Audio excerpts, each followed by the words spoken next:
মহিলাদের night duty প্রসঙ্গে মুখ্যমন্ত্রীর মুখ্য উপদেষ্টার একটি মন্তব্য ঘিরে তৈরি হয়েছিল বিতর্ক। আর গতকাল ধর্ষণ বিরোধী বিল পেশের পর মহিলাদের নাইট ডিউটি নিয়ে মুখ খুললেন মুখ্যমন্ত্রী। দেখুন,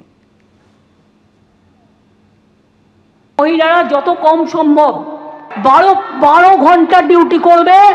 যদি এমার্জেন্সি থাকে তার ডিউটি ডাক্তার বাড়াবে। আমরা এই কারণে করেছি মেয়েদের সুরক্ষার জন্য। যারা রাতে কাজ করতে চায় তারা অ্যালাউড, রাত্রিরে যারা কাজ করবে তাদের ফুল প্রোটেকশন দেওয়ার জন্য। রাত্রিরে যদি কেউ কাজ করে তাদের ফুল প্রোটেকশন দেওয়ার জন্য এই রাত্রি সাথী করা হয়েছে।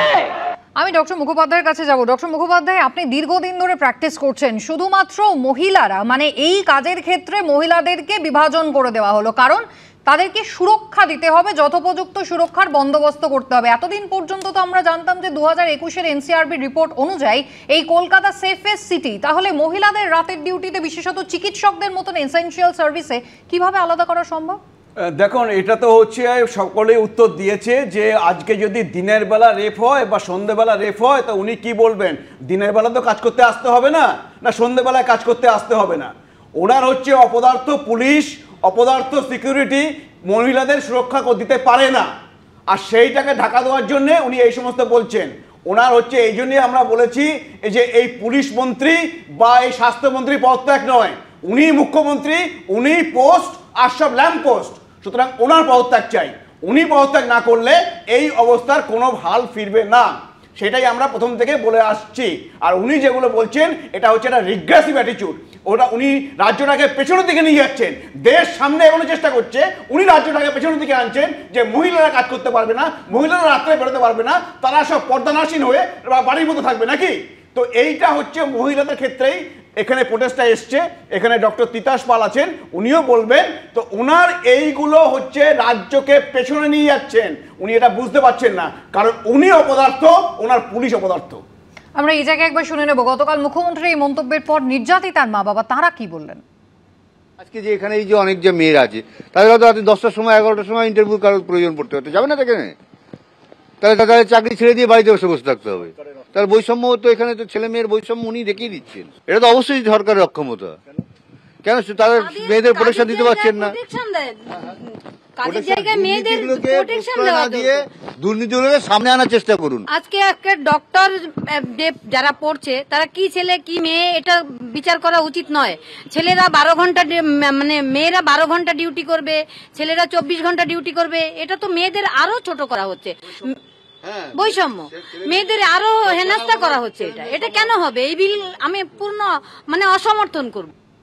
দেবনারায়ণ বাবু, একেবারে গোড়া কেটে আগায় জল ঢাললে কিছু হবে? মানে নিরাপত্তা দিতে আমরা পারছি না, কোথাও রাজ্য সরকার এই কথাটা স্পষ্টভাবে না বলে বলছে মহিলাদের হয় জোড়ায় জোড়ায় ডিউটি দিন, না হলে তাদেরকে নাইট ডিউটি কম দিন। মানে এভাবে কতদিন শাক দিয়ে মাছ ঢাকার গল্পটা চলবে? কারণ এসেনশিয়াল সার্ভিস তো শুধু চিকিৎসকদের নয়, আরো প্রচুর আছে। এরপরও তো বলবেন যে সন্ধে হয়ে গেলে শহরের মহিলারা তারা রাস্তায় বেরোবেনই না, ঘরে থাকুন, কারণ আমরা নিরাপত্তা দিতে চাই না, পারবো না। মুখ্যমন্ত্রী কিন্তু ভাষণে ওটা বলেনি, ঠিক?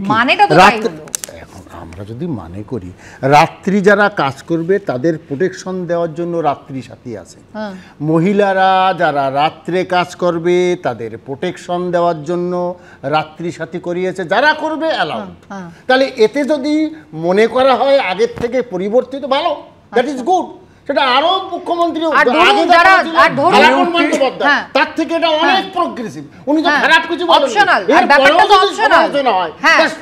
কিন্তু তার সঙ্গে আরেকটা কথা আপনাকে মাথায় রাখতে হবে সুব্রত দা, সেটা হচ্ছে যে মুখ্যমন্ত্রী এটাও বলছেন যে অপশনাল। তার মানে সরকারের কোনো নির্দিষ্ট নীতি নেই, কোনো নিয়ম নেই।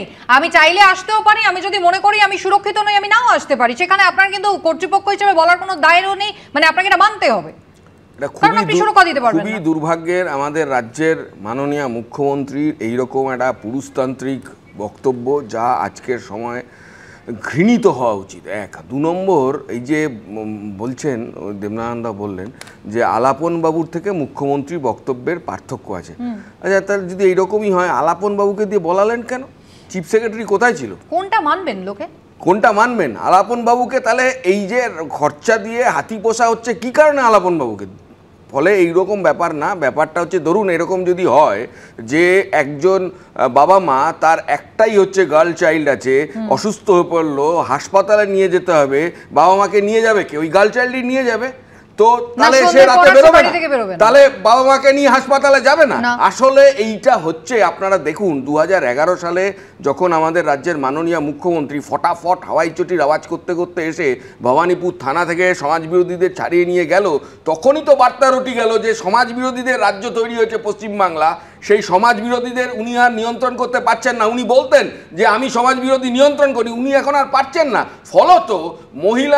ফলত মহিলাদের রক্ষা করার জন্য আজকে ওনাকে এই রকম কথা বলতে হচ্ছে, যেটা খুবই দুর্ভাগ্যের।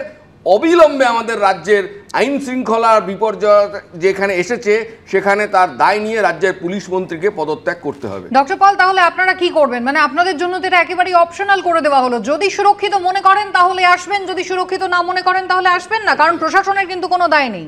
রাত্রি সাথী অ্যাপের ভরসায় কিন্তু আপনাকে থাকতে হবে যতক্ষণ ডিউটি করবেন। ঠিক আছে, এখানে আমি একটা কথা বলতে চাই। স্যার এক্ষুনি বললেন যে অনলি গার্ল চাইল্ড যিনি হবেন, আমি অনলি গার্ল চাইল্ড আমার মা বাবার। তো তার মানে আমি কি 7টার পর মা বাবার যদি কিছু হয় হাসপাতালে বেরোবো না? আমার যদি কোনো বন্ধুর সাথে দেখা করতে হয় আমি যাবো না? সেটা তো কখনো হয় না।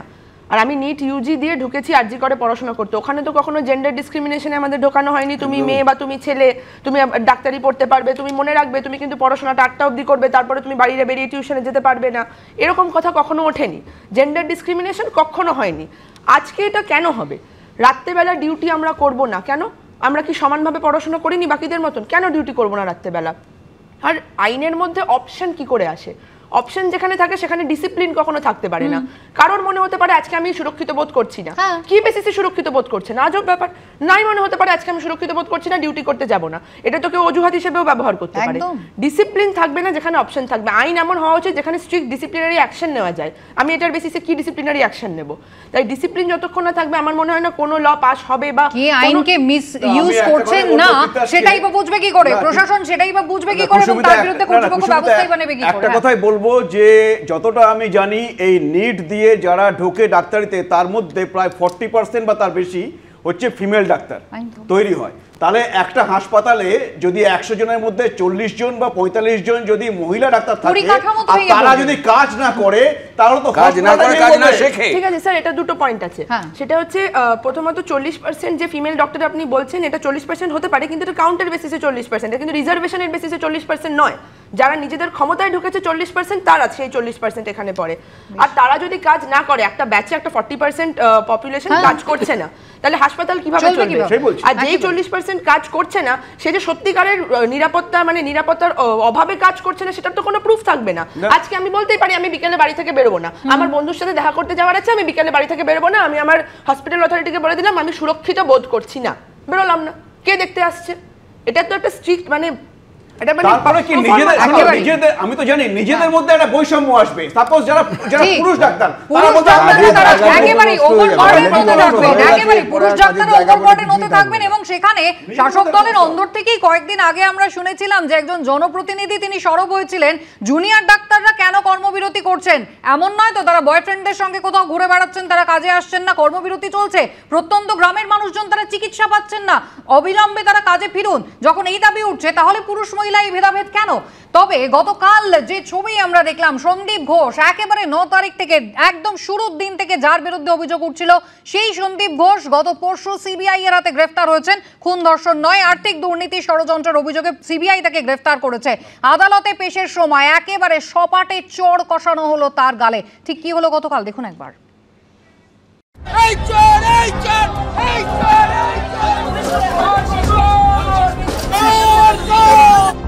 চোর চোর বিদ্রুপ থেকে চর। মঙ্গলবার সন্দীপ ঘোষের বিরুদ্ধে এভাবেই ফুটে বেরোল ক্ষোভ। আর এই প্রেক্ষাপটেই চাপের মুখে গ্রেফতারের 24 ঘন্টা পর সন্দীপ ঘোষকে সাসপেন্ড করল স্বাস্থ্য দফতর। রাজ্য মেডিকেল কাউন্সিলের এথিক্স কমিটি থেকেও সরানো হলো সন্দীপ ঘোষকে। সন্দীপ ঘোষের সাসপেনশনের দাবিতে দীর্ঘদিন ধরেই সরব জুনিয়র ডাক্তাররা। অবশেষে সিবিআইয়ের হাতে তার গ্রেফতারের একদিন পর প্রবল চাপের মুখে সেই সিদ্ধান্ত নিল স্বাস্থ্য দফতর। আরজিকর মেডিকেল কলেজে আর্থিক দুর্নীতি মামলায় সোমবার সেখানকার প্রাক্তন অধ্যক্ষ সন্দীপ ঘোষ, তার অতিরিক্ত নিরাপত্তারক্ষী আফসার আলী এবং আরও দুজন বিপ্লব সিংহ ও সুমন হাজরাকে গ্রেফতার করে সিবিআই। আর মঙ্গলবার তাদের আদালত চত্বরে দেখা মাত্রই ক্ষোভ উগড়ে দিলেন সাধারণ মানুষ থেকে শুরু করে আইনজীবীদের একটা বড় অংশ। নিজাম প্যালেস থেকে আলিপুর শোনা গেল চোর চোর ও ধিক্কার স্লোগান।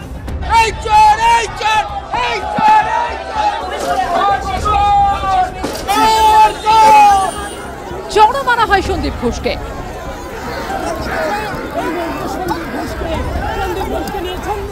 সন্দীপ ঘোষ সহ 4 জন আদালতে পৌঁছানোর আগেই সেখানে ভিড় ছিল।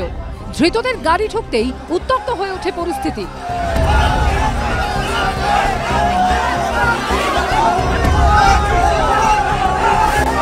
সন্দীপ ঘোষকে দেখা যাচ্ছে ঢুকছেন, সন্দীপ বাবু ঢুকছেন, কিন্তু তাকে ঘিরে আইনজীবীরা কিন্তু বিক্ষোভ দেখাচ্ছেন। তাকে সিবিআই আধিকারিকেরা কোনোভাবে কিন্তু ভেতরে প্রবেশ করাচ্ছেন। সন্দীপ ঘোষ তাকে ঢোকানো হলো এবং স্লোগান যেটা উঠছে, কোথাও চোর স্লোগান উঠছে, কোথাও কিন্তু দেখা যাচ্ছে যে ধিক্কার স্লোগান।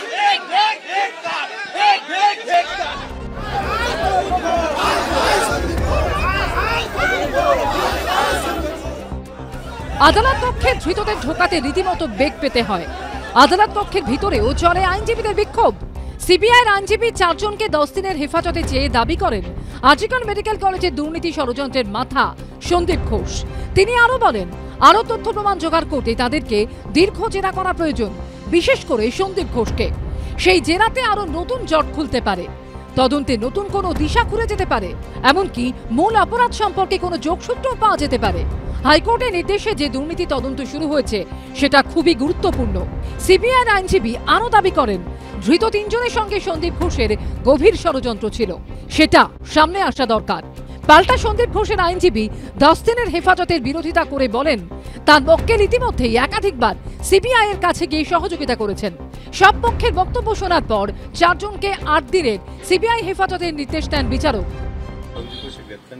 সন্দীপ ঘোষের বললাম তো একটা কথা, সেই তো উনি তো দুর্নীতি মামলায়, আর আমার মেয়ে তো দুর্নীতির বলি, কালকে বারবার বলেছি দুর্নীতির বলি হয়েছে। আশা করছি যে 2 জন মিলে দুর্নীতি এবং খুন ধর্ষণের যে মামলার যে বিচার মানে তদন্ত চালাচ্ছে সিবিআই, তার একটা সাকসেস খুব শিগগিরই পাবে, এটাই আশা রাখছি। এরপর আদালত পক্ষ থেকে সন্দীপ ঘোষ সহ 4 জনকে বের করার সময়ও ফের বিক্ষোভে উত্তপ্ত হয়ে ওঠে আদালত চত্বর। স্লোগানের পাশাপাশি সন্দীপ ঘোষকে চড়ও মারেন একজন।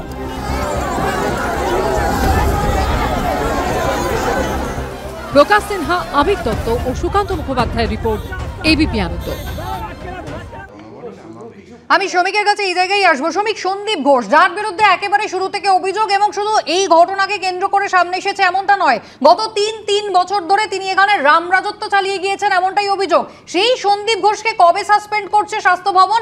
সিবিআই তাকে গ্রেফতার করার পর যে আর্থিক দুর্নীতির অভিযোগ 1.5 বছর আগে লজ হয়েছিল, তৎকালীন যিনি ডেপুটি সুপার ছিলেন তিনি করেছিলেন তার ভিত্তিতে, মানে একেবারে হাত পা বাঁধা হয়ে গিয়েছে রাজ্য সরকারের। সেই কারণে শেষ বেলায় স্বাস্থ্য দপ্তর নিজের মান বাঁচাচ্ছে। মান কি আদৌ বাঁচছে? আদৌ কি তাদের মান আছে যে মান বাঁচবে? প্রথমত হচ্ছে এই প্রশ্নটা আপনাকে করি। দ্বিতীয়ত আমার মনে হয়েছে যে এই সাসপেনশন এটা তো একটা জাস্ট লোক দেখানো। তার কারণ হচ্ছে যে তাকে তো মানে প্রাইস পোস্টিং দেওয়া হয়েছিল, যখন এত বড় একটা ঘটনা ঘটার পর তিনি নিজে বললেন যে আমার মেয়ে আছে ইত্যাদি ইত্যাদি, আমি ছেড়ে দিচ্ছি। তার 4 ঘন্টার মধ্যে দেখা গেল তাকে প্রাইস পোস্টিং দিয়ে ন্যাশনাল মেডিকেলে সেখানে তাকে মানে সুপার করা হলো। এই রাজ্যে পরিষ্কার হচ্ছে যে যারা রাজ্য সরকারের খুব কাছের লোক, পাশাপাশি ওই যে আলীবাবু যিনি ওই যে মানে তাই তিনি যে অভিযোগ করেছিলেন তার অভিযোগটা আপনি দেখুন, সেই সিট গঠন হলো কবে? আজকে এত বড় একটা ঘটনা ধরা পড়ার পর আজকে এত মানে আমাদেরকে অপেক্ষা করতে হলো, এবং আজকে দেখা গেল যে রাজ্য সরকার সেই সিট গঠন করে মানে স্বতঃপ্রণোদিতভাবে যেন বিশাল কিছু করার চেষ্টা করছে। আলটিমেটলি কি হলো? সেই মামলাটাও সিবিআই এর কাছে চলে গেল এবং তাতেই গ্রেফতার হলেন সন্দীপ ঘোষ। একদম। এবং এখন দেখা যাচ্ছে যে যেহেতু আর তাকে বাঁচানোর কোনো রাস্তা নেই, সে এখন সেন্ট্রাল এজেন্সির হাতে চলে গেছে। একটার পর একটা লোক সেন্ট্রাল এজেন্সি মানে বিভিন্নভাবে তারা ইনভেস্টিগেশন করছে, আরও কারা কারা জড়িত, এবং রাজ্য সরকারের মুখ পুড়ছে। 22 ঘন্টা ধরে জুনিয়র ডাক্তারদের সেখানে বসিয়ে রাখা হয়েছে, কি না সিপি একটু দেখা করার মতন সময় নেই, তার এসে কথা বলার মতন সময় নেই। এবং এই জনরোষ সরকার তাই বাধ্য হয়েছে সাসপেন্ড করতে। তবু আমি আপনাকে বলবো সাসপেনশনটা কিছুই নয়, কারণ এই সাসপেনশনকে চ্যালেঞ্জ করা যায় এবং এই কেন তাকে মানে বহিষ্কার করা হবে না চাকরি থেকে, তাকে তো বহিষ্কার করে দেওয়া উচিত। এই পরিস্থিতিতে দাঁড়িয়ে এখনো পর্যন্ত রাজ্য সরকার হয়তো ভাবছে যে জেল থেকে উঠে এলে এই সাসপেনশন তুলে নিয়ে তাকে হয়তো আবার কোথাও একটা মানে কোথাও এখনো শেষ বেলাতেও একটা ধামাচাপা দেওয়ার চেষ্টা। তবে অভিযোগ যে শুধুমাত্র সেই প্রাক্তন ডেপুটি সুপার তিনি করেছিলেন এমনটা নয়, মাত্র 4 মাস আগেও কিন্তু তার বিরুদ্ধে অভিযোগ হয়েছিল, সেই দুর্নীতির অভিযোগ। সেখানেও কিন্তু টালা থানা ক্লিন চিট দিয়েছিল এই সন্দীপ ঘোষকে। অভিযোগ সেই 1.5 বছর আগেকার নয়, মাত্র 4 মাস আগে কিন্তু এই সন্দীপ ঘোষের বিরুদ্ধেই দুর্নীতির অভিযোগ উঠেছিল। একাধিক অভিযোগ ছিল। স্কিল ল্যাব তৈরির জন্য তিনি বাজার দরের থেকে বেশি টাকা দিয়ে সরঞ্জাম কেনেন, ক্যাম্পাসে ফুড স্টল ভাড়া দেওয়ার ক্ষেত্রে কর্তৃপক্ষের অনুমতি নেননি, হাসপাতালের প্রয়োজনীয় বিভিন্ন যন্ত্রাংশ খোলা বাজার থেকে চড়া দামে কেনা হয়, স্নাতক এবং স্নাতকোত্তরে কাউন্সেলিং এর সময় আর্থিক তছরূপ, একাডেমিক ফান্ডের অপব্যবহার, অবৈধ নিয়োগ এবং অবৈধ পার্কিং চক্রের সঙ্গে আঁতাত। এতগুলো অভিযোগ সত্ত্বেও টালা থানা এফআইআর নেয়নি এমনটাই অভিযোগকারী দাবি করেন। তিনি কোর্টের দ্বারস্থ হয়েছিলেন, পুলিশের কাছে রিপোর্ট তলব করে শিয়ালদা কোর্ট। সন্দীপ ঘোষকে ক্লিন চিট দেয় টালা থানা, এমনটাই দাবি করেন অভিযোগকারী।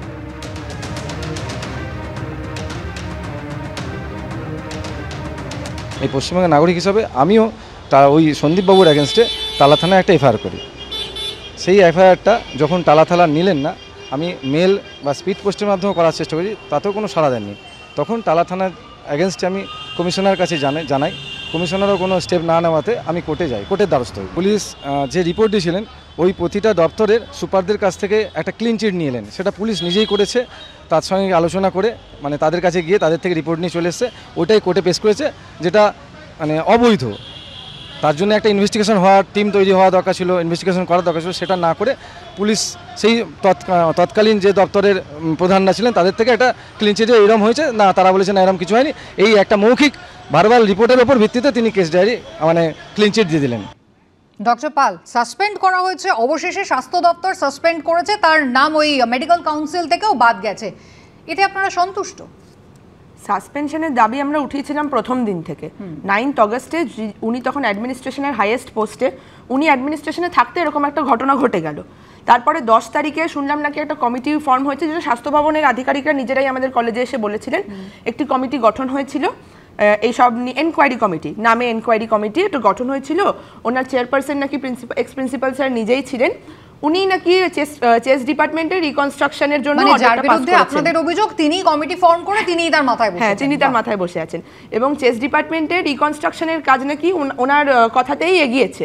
তথ্য প্রমাণ লোপাটের প্রথম পদক্ষেপ এটা মনে করি আমরা।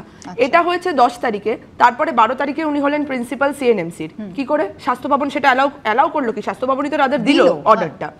তারপরে আমরা নিজেরা দেখেছি মিডিয়াতে উনি কতবার ভিকটিমের, আমার অভয়া দিদির নাম নিয়েছেন, সেটার বিরুদ্ধে এত রকম ক্রাইম উনি কমিট করছেন। তখন যখন আমরা সাসপেনশন চেয়েছিলাম, সেটা দিতে এত দেরি কেন? এত দেরি তাও একটা এমন সময় এসে দিল যখন সাসপেনশন মানে যদি নাও দিত 48 ঘন্টা পর হয়ে যেতেন উনি সাসপেন্ড, বা চাকরি অর্ডার চলেই যেত। এটা কি আইওয়াশ হিসেবে সাসপেনশন দিয়ে কি লাভ? এটাতে আমরা সন্তুষ্ট কেন হব? দাবিটা মেনে সাসপেনশন যদি দেওয়া হতো প্রথমে, তাহলে সন্তুষ্ট হওয়ার কথা ভাবতাম। দেবনারায়ণ বাবু, না আমার কেউ যে বক্তব্যগুলো কাছে তার তো কাউন্টারঅ্যাক্ট করার কোনো প্রমাণ নেই, কিন্তু আমার যে বক্তব্য যেটা তুমি দেখালে, কি বলছেন? না আমি তো কাউন্টার করছি না। তাহলে স্বাস্থ্য দপ্তর এই যে সাসপেন্ড করলো তার মানে কি অপরাধ করেছেন সন্দীপ ঘোষ? শোনো, আমি তো কিসের ভিত্তিতে সাসপেন্ড? আমি তো ডিফেন্ড করছি না, আমি একটা কথা এখানে বলছি। ওই যে 4 মাস আগে, আরে বাবা আমাকে বলতে দাও, 4 মাস আগে আমি কালকে সুমনের সঙ্গে ওখানে বলেছি পরিষ্কার, 4 মাস আগে টালা থানায় যে এটা করা হলো, সেখানে জানা গেল নাকি প্রিন্সিপালকে ডেকে ভার্বালি, কিন্তু এত আমি কালকে দেখলাম তরুণ জ্যোতি 100-150 পৃষ্ঠার বিভিন্ন অভিযোগপত্র দেখালো, তার মানে শুনিয়ে টালা থানা দিয়ে দিল। তার মানে কত অপদার্থ আজকে। না অপদার্থ তো পুলিশ এবং পুলিশ মন্ত্রী।